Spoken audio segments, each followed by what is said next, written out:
খালেদা জিয়ার মুক্তি দাবিতে দুর্বার আন্দোলনের ডাক, যুক্তরাষ্ট্র বিএনপির প্রতিষ্ঠাবার্ষিকী উদযাপন।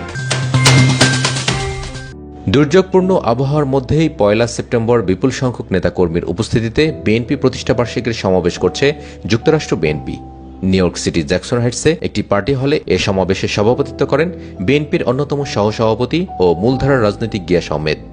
যুবদলের কেন্দ্রীয় কমিটির সহকারী আন্তর্জাতিক সম্পাদক এম এ বাতিনের সঞ্চালনায় এ সমাবেশে প্রধান অতিথির ভাষণে বিএনপির কেন্দ্রীয় নির্বাহী কমিটির সদস্য এবং জাসাসের সেক্রেটারি চিত্রনায়ক হেলাল খান বলেছেন, প্রবল বর্ষণ এবং প্রচণ্ড বেগের ঝড়ো হাওয়া সত্ত্বেও এমন উপস্থিতির মধ্যে দিয়েই প্রমাণিত হল তৃণমূলের নেতাকর্মীগণের বিএনপির প্রতি আনুগত্য।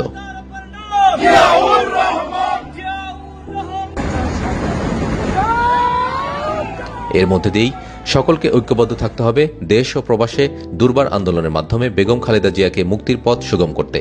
প্রধান বক্তা সংগঠনের সাবেক সাধারণ সম্পাদক মোস্তফা কামাল পাশা বাবুল সকলকে ভেদাভেদ ভুলে এক কাতারে সামিল হয়ে কঠিন আন্দোলনের প্রস্তুতি গ্রহণের আহ্বান জানিয়েছেন। আজকে সরকার প্রধান আপনাকে বলতে চাই, যারা আজকে এই কষ্টার্জিত পয়সা রেমিটেন্স হিসাবে বাংলাদেশে পাঠায়, আজও বাংলাদেশে আপনি যদি গণতান্ত্রিক সরকার হয়ে থাকেন, কেন তারা ভোটার? যারা কষ্টার্জিত পয়সা দিয়ে বাংলাদেশের রিজার্ভকে পরিপূর্ণ করে, আজকে তারা কেন অবহেলিত? তাই আমি বলতে চাই, আপনার দ্বারা বাংলাদেশে আর শাসন চলবে না। আপনি শোষণ বোধ করেছেন, এখন পথ খুঁজে নেন।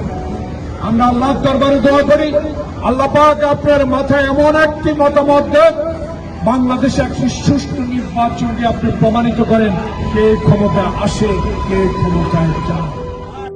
এতে আরও বক্তব্য রাখেন জাসাস কেন্দ্রীয় কমিটির যুগ্ম সম্পাদক গোলাম ফারুক শাহীন, যুক্তরাষ্ট্র মুক্তিযোদ্ধা দলের সভাপতি বীর মুক্তিযোদ্ধা বাবর উদ্দিন, যুক্তরাষ্ট্র জাসাসের সভাপতি আবু তাহের এবং সেক্রেটারি কাউসার আহমেদ, নিউ ইয়র্ক স্টেট বিএনপির নেতা আলহাজ মাহফুজুল মাওলানান্নু, সাইদুর রহমান সাইদ, সৈয়দ এম রেজা, যুক্তরাষ্ট্র শ্রমিক দলের সভাপতি জাহাঙ্গীর এম আলম, সিনিয়র সহসভাপতি মুস্তাক আহমেদ, ব্রুকলিন বিএনপির সভাপতি আনোয়ার হোসেন এবং সেক্রেটারি জাহাঙ্গীর সোহরার্দি, আরাফাত রহমান কোকো, স্মৃতি পরিষদের সভাপতি শাহাদাত হোসেন রাজু সহ অন্যান্যরা।